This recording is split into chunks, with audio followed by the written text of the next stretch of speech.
first choice. Oh, she passed for her first choice. At the end of the day, you could put a 50% school as your first choice and pass for your first choice versus a 90% school and pass for your first choice and it still be your first choice.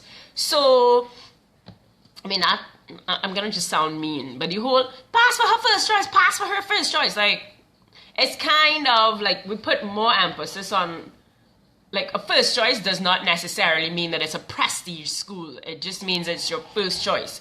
And if you're smart about it, which is what Brendan explains, is that you will use the guidelines, the percentage guidelines, and I say guidelines, not law, to help you, right? So for instance, QRC, which is a pretty prestigious school, and St. Francois, which is a pretty prestigious school, are both lower percentages than your Fatima, CIC, St. Joseph, holy names, right?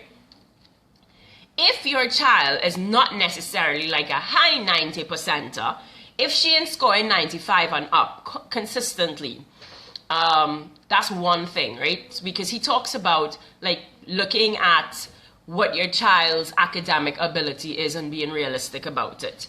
Then he talks about things like, and the additions, the school profiles that I'd posted on CARE, that was very helpful as well because they spoke about things like what sports they play and stuff in each school.